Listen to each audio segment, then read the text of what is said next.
Hello, everybody. It is Badger Wild, and we are back with another Space Engineers ship review video. This time, we are reviewing kind of a smaller build, but still, those small builds still very necessary for that early game access. And that's what I do here. I try to find stuff that you all will need during every stage of your Space Engineers playthrough. But before we get started, if you like what I do here, if you want to help out the channel, there are three things you can do. One is like, comment, and if you want to see more content, subscribe. It tells YouTube that you like this content and it suggests it to more people. But without further ado, let's get started. So, today we are going to be looking at... Oop, missed an L there. We're going to be looking at the Columbia, or the LAC-10E Columba, by Ingeniero Feliz, I think is his name. I may butcher that, man. I am very sorry if I have done that. We're going to give this a like, because it's a very cool little small grid. And basically, it's an exploration craft. This is, we'll just read off some of the lore here. The Columbia is a flying mobile base designed to operate autonomously in harsh environments. The LAC can freely explore any planet in the solar system with an atmosphere. It has been designed to be as inexpensive and easy to use as possible, while still providing adequate autonomy, resource processing, and manufacturing capabilities. The intended role of the Columbia is to explore planets in search of potential base locations while acting as a mobile base for the explorer. It can also perform long-range visual reconnaissance or even trading runs between ground stations, although specialized versions of the LAC-10 exist, which may become available in the future. So he may have newer models of this coming out. So you ought to be a guy to be checking out, because he's also done a gunship I've been planning on doing a review on, but never gotten around to it. The cool part about this is a totally vanilla, modless build that you can set down, build up, or just put into your next survival world and just use it kind of as a Volkswagen van. Do the van life, basically. Required DLCs is just the sparks of the future DLC. So one of these rare instances where we have a build that looks good, but does not use a whole lot of DLCs. So for a lot of y'all that haven't bought any DLCs yet, the only one you're gonna need is the Sparks of the Future. That's it, which is a pretty good DLC. But let's go around here and let's check out what you get with this. And this is what you're getting. And the cool part about this, the thing I like about this, it has this very Sparrow look to it. It's not just a set of blocks that are fused together. Time and energy went into this thing to give you all the possible advantages you could want in a large grid small build. So checking around here, we've got a nice little thruster pack here. This gives us 1 2/3 small thruster for large grid thrust going forward. We have some nice looking wings. Good use of the panel blocks here, which just makes this thing look like it's a little bit better than it should be. Or it looks like, well, not that it looks better than it should be. It makes it look like he's done some really good, at first glance, you would think, oh, that's some interesting looking subgridding he's done there. And this is not. This is totally not subgridding, which makes it even cooler, because this is just a single print and done. So if you want a couple of these things, you can just print them off and they'll just work. Sitting on the side here, you can see we have a ore refinery right now. This thing is basically like an atmospheric survival pod. So where you know that they've got the survival ship in space that we have, this is the survival pod on the atmosphere. And there are a couple things on. We've got a nice little battery, more thrusters. Got our survival kit underneath, oxygen, which is going to be difficult to do unless this light here is providing some... Unless the light in front there is providing a little bit of some kind of faux seal that I don't know about. It may be, I don't know. But we'll see later. We also have our 1 gyroscope, a secondary battery, a cargo container, and a basic assembler. This is just on the outside. We also have an interesting concept of taking what I believe is a button and using it as the mount for a camera off the side of the ship. So you can do long-range reconnaissance with this camera system here. Pretty interesting setup. Makes it look really impressive, taking something this tiny and doing something that incredible with it. We've got insect connector on the bottom. our nice little plate. We've got enough maneuverability to get this thing mobile and moving around. But let's go on here and see all the features. This thing does come with a ladder on the side, so this is you don't have to use your thruster pack if you don't want to. You can do some serious role play with this. I think this is something that if I ever did a role play server, this would be the one of the starter ships everyone could buy and use to go find bases. So inside, pretty sparse and Spartan. Like I said, we don't have the oxygen in here. Clearly, we don't have enough. We probably don't have a seal going on, so this isn't something that can go atmospheric. But we do have a nice little. Oh yeah, I got the power off. We do have a nice little cryochamber in here for you to retire into instead of a bed. Which beds are nice, but there are problems with them. So hopping in here and looking at this thing, like I said, it's just like a little bug or like a sparrow, basically, is what it has this look of like a sparrow. So if you're wanting to, like I said, if you want to do a game with starter ships where players start on a base and they have to use a starter ship to go fly out and do things, this is a great little ship to do it with. It's not overpowered. It has very baseline functions that players can use to quickly build up bases, find a spot, and then it's a little ship that you can still fly around and use. You can still do things with this, and you might be able to yank a few pieces off and add some other stuff. But checking out the controls here, we've got number one. It appears to be our turbo duct fan controls, which allows us to turn off the duct fans.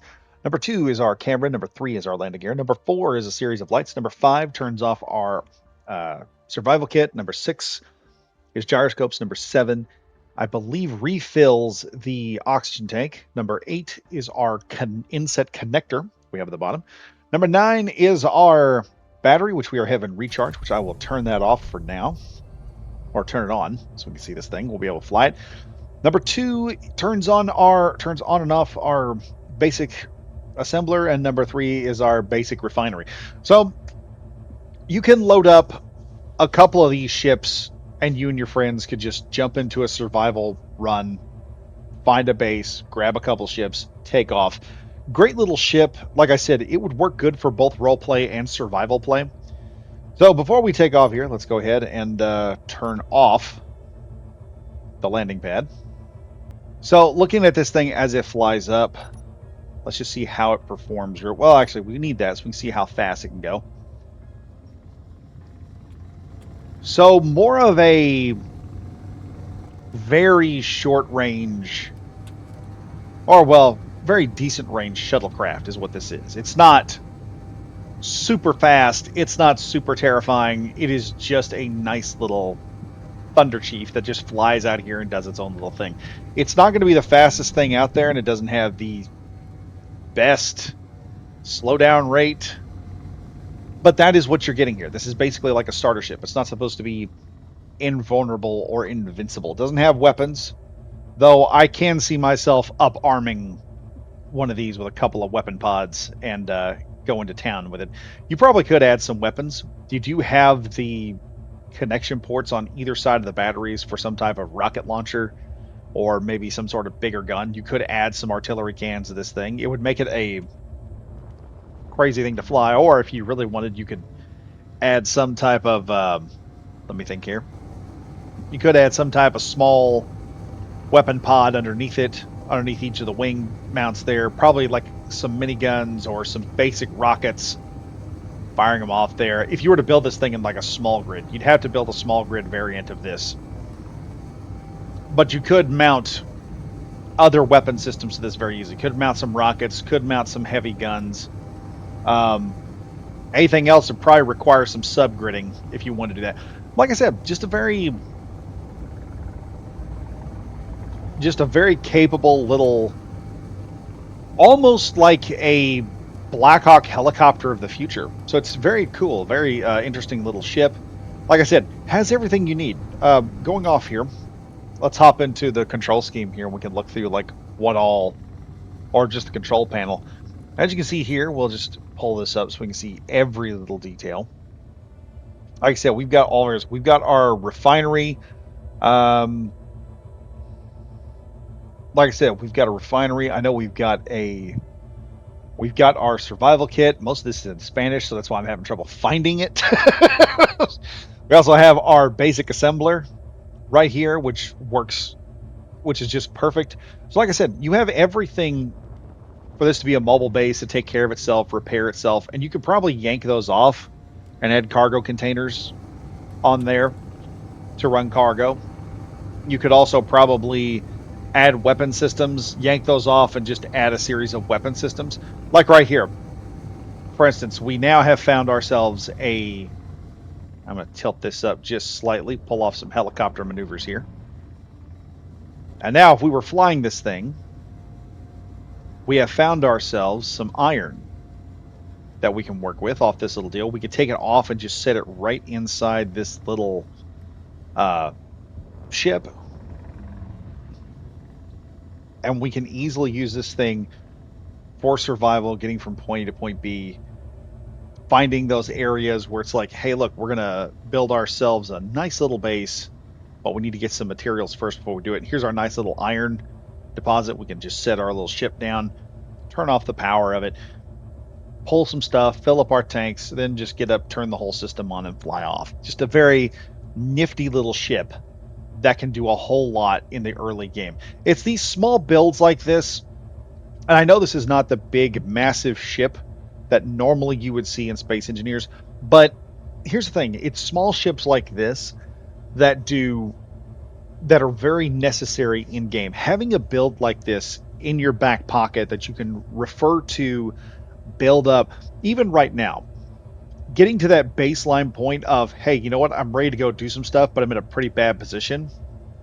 Getting to the point where you can build your own ship at that point, and then being able to just get some power to it, turn it on, and take off.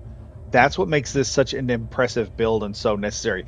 It probably will need some solar panels to charge it up, but once you get it going, you could just stop at a trade depot or something like that. It's also pretty cool, the wing design of this. I'm going to have to remember these wing mounts and maybe try to build something in a smaller grid so that it'll look a little more interesting. Just so I can add some small caliber weapons and whatnot, especially with the new Factorum stuff we have. But anyway, if you guys enjoyed this video, like I said, and you want to see more of it, and you want to really help the channel out, like, comment, subscribe. That's all y'all have to do. That helps the channel out more than anything else. Also, there are more videos coming out, so the more y'all watch, the more you support the channel. Love it when y'all go in there, and I love hearing from y'all's comments as well. That's one of the more important things I kind of want to push there, is the comment section. I really enjoy hearing y'all's opinions of the ships that are reviewed. It gives me an idea of what I can do in the future for you guys and what y'all might want to see later. Like these. People like seeing these smaller builds every so often. There's a select community of y'all that love watching these things, because when you start out, like I said, these little builds right here, having a little build like this in your back pocket, and you go, oh wait, I've got something I can pull out and use. There's also a gunship by this very same person. I may end up doing a review on that later. Like I said, having these little builds like this that can be built very simply, require very few parts and components, and don't require a lot of resources, but can get you, they can be that, they're almost like being able to take being able to like scale one or two steps and jump a little bit further by getting you to a position that's more advantageous to you. So yes, hope you guys enjoyed this video. Hope you guys enjoy the Columbia. And as always, I am Badger Wild, saying stay safe, stay frosty. And I'll see you guys in the next video. Goodbye for now.